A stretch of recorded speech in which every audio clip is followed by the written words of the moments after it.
Hello! అందరికీ నమస్కారం అండి. ఈసారి వీడియోలో 'మా బాబు' సినిమా గురించి మాట్లాడుకుందాం. ఈ సినిమా 22/12/1960న విడుదలై నేటికి 65 సంవత్సరాలు పూర్తి చేసుకుంటోందండి. అక్కినేని నాగేశ్వరరావు గారు, సావిత్రి గారు ముఖ్య పాత్రధారులుగా నటించిన ఈ చిత్రం విడుదలై నేటికి 65 సంవత్సరాలు అయిందనమాట. నిర్మాత నాటి ప్రముఖ నిర్మాత 'డివిఎస్ రాజు' గారు, అక్కినేని నాగేశ్వరరావు గారు, సావిత్రి గారితో నిర్మించిన ఏకైక చిత్రంగా 'మా బాబు' చిత్రం చెప్పుకోవచ్చు. నిర్మాణం ప్రగతి ఆర్ట్ పిక్చర్స్, డివిఎస్ రాజు గారు, దర్శకత్వం తాతినేని ప్రకాశ్‌రావు గారు, సంగీతం తాతినేని చలపతిరావు గారు, ఛాయాగ్రహణం కమల్ ఘోష్. ఇది ఇంకో విశేషం ఏమంటే ఈ సినిమా 'చిరాగ్ కహా రోషనీ కహా' అనే హిందీ చిత్రం ఆధారంగా నిర్మించారు. అది టైటిల్స్‌లో కూడా చూపిస్తారు వాళ్ళు. ఈ చిత్రం ఆధారంగా నిర్మించిన చిత్రం అని చెప్పేసి. తర్వాత ఇంకో విశేషం ఈ చిత్రంలో అక్కినేని నాగేశ్వరరావు గారికి, సావిత్రి గారికి డ్యూయెట్ అన్నది కూడా లేదు. తర్వాత ఈ చిత్రంలో 7 పాటలున్నాయి.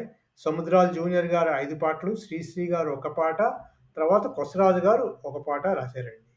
ఇంకా కథ గురించి చెప్పుకుంటే ఆనంద్, అక్కినేని నాగేశ్వరరావు గారి పాత్ర డాక్టర్ ఆనంద్ అశోక్ నర్సింగ్ హోమ్‌లో పనిచేస్తూ ఉంటాడు. అందులో పేరుగల డాక్టర్ అనమాట.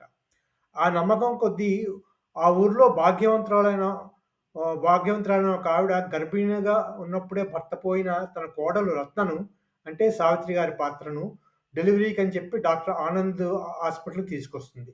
సరిగ్గా అదే సమయంలో డాక్టర్ ఆనంద్ భార్య కూడా మగబిడ్డను ప్రసవించి మరణిస్తుంది.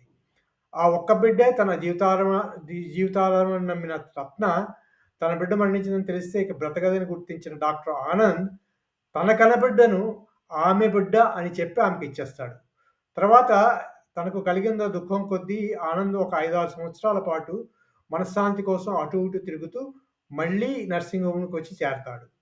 తర్వాత మమకారం ఆపుకోలేక తన కుమారుడు రాజుని చూడడానికి తరచూ రత్న ఇంటికి వస్తూ ఉంటాడు డాక్టర్ ఆనంద్. కానీ రత్న అత్తగారు లోకాపవాదానికి వెర్చి తమ ఇంటికి రావద్దని డాక్టర్‌ని నిషేధిస్తుంది. అశోక్‌ని, ఆనంద్‌ని నిర్దేశిస్తుందనమాట. కానీ ఈలోగా ఇంకోటేంటంటే నర్సింగ్ హోమ్‌లో కొత్తగా చేరిన నర్సు మాయ అనే ఆవిడ ఆనంద్‌ని పెళ్లి చేసుకోవాలనుకుంటుంది. ఈ పాత్ర ఎంఎం రాజం అనే ఆవిడ పోషించిందండి. తర్వాత నర్సింగ్ హోమ్‌లో ఈ మొత్తానికి డాక్టర్ ఆనంద్ ఈ మాయని మ్యారేజ్ చేసుకుంటాడు. కానీ మాయకి తల్లి యోగ్యం లేదనమాట. తర్వాత డాక్టర్ ఆనంద్ తండ్రి తనను కాదన్న వివాహం చేసుకున్నాడన్న కోపంతో ఒక విల్లు రాసి అందులో తన వారసుడిగా మనవడిని నియమిస్తాడు. తనకు పుట్టే మనవడు తన ఆస్తికి వారసుడిగా నియమిస్తాడనమాట. అలా చేసి ఆయన మరణిస్తాడు. అప్పుడు ఈ మాయ అన్న ఆవిడ ఈ రాజు డాక్టర్ ఆనంద్ కుమారుడని తెలుసుకొని అతనిని తా అతనిని తనకి అతని మీ అతనిని తీసుకొస్తే ఆస్తి దొరుకుతుందన్న ఆశతో ఆహ్, ఆశతో కోర్ట్‌కి వెళ్ళి మొత్తానికి సాధిస్తుంది.